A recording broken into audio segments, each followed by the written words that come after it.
Once upon a time there lived a king named Ekabur, who had a loving wife, the queen. The queen was always sad as she couldn't give a child to the king. The people in the kingdom were also sad for the king and the queen, which turned into frustration over time. They started blaming everything on the king's misfortune. They blamed him for the famine, the flood, the diseases. They started calling him the unlucky king. Frustrated, one day the king decided to leave his throne. He asked his vizier to look after the kingdom while he was gone.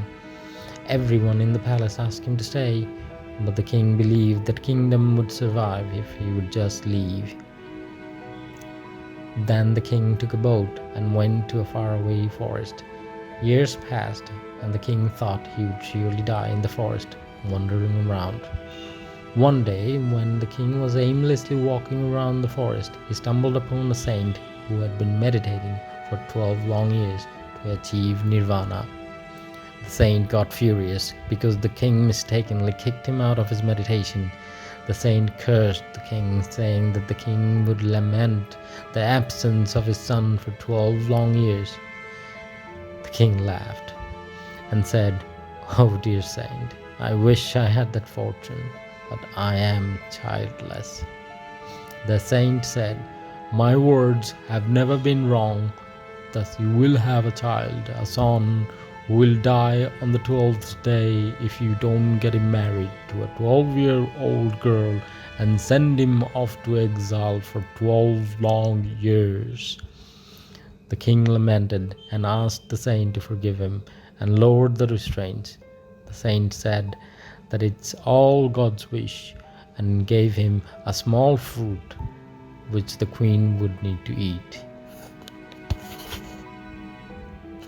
Meanwhile, back in the kingdom, the queen was about to jump into the fire to sacrifice herself due to the king's exile. But then, right on time, the king arrived, saying that their days of sorrows are over. At night, the king Kabur gave the mysterious fruit to the queen. The queen ate the fruit and got pregnant, and within 9 months gave birth to a baby boy. They named him Rahim.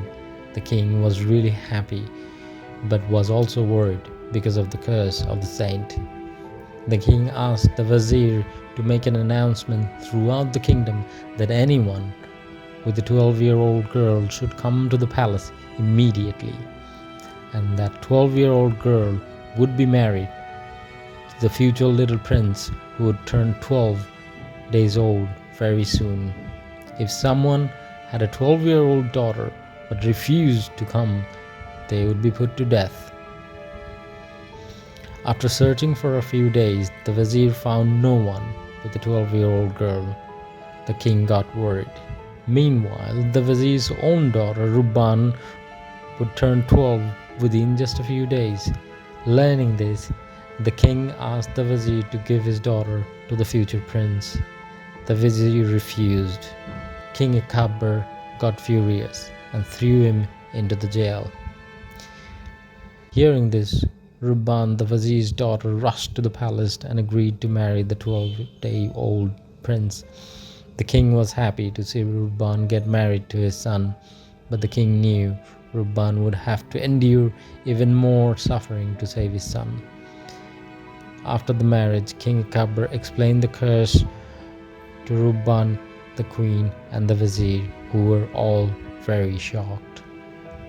Rupban realized she didn't have a choice but to follow the saint's instructions to save the young prince, who was now her husband.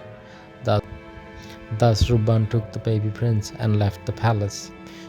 She managed to take a boat which left her in a faraway forest. In the forest, Rupban was attacked by a few bandits, but luckily she got saved by a group of indigenous people who lived in the forest. At first, the chief of the indigenous group thought that Rupban was carrying her own baby, but when Rupban explained that the baby was her husband, the chief was surprised. But he took pity on her as she was from a different country and in need of dire help. The chief then left her with a widow who also lived in the forest. Rupban told the widow that the baby boy was her brother. and she needed a place to stay. At first, the widow didn't want to let Rupban stay with her, but when she heard that Rupban had a lot of gold coins, she didn't insist. Years passed by, and the young prince got older and started asking questions to Rupban, like, who is she to him? Is she really his sister? Rupban struggled to answer these questions, but she said the same thing to Rahim over and over again, that she was but a servant to him. As Rahim got older, people started noticing his king-like features. He was taller than everyone else. His voice was deep, his eyes narrow like a trained soldier. In school, other kids made fun of him for his poor garments, but he would always ignore them and was good at doing his homework. The daughter of the country's king, Tazel, was also in Rahim's class and didn't know who Rahim really was, but over time she fell in love with him. Hearing this, the king of the country got angry and commanded his soldiers to arrest poor Rahim. When the chief of the jungle heard that Rahim had been imprisoned, he tried attacking the king. Meanwhile, due to all this commotion, word of Rahim's arrest got out and reached Rahim's dad, King Akbar, who had been waiting for his son for 12 long years. As King Akbar rushed toward the country where Rahim was kept as a prisoner, Tazel met with Rupban and learned the truth of her relationship with Rahim. Hearing the full story, Tazel decided to help Rupban by sneaking into the prison to free Rahim.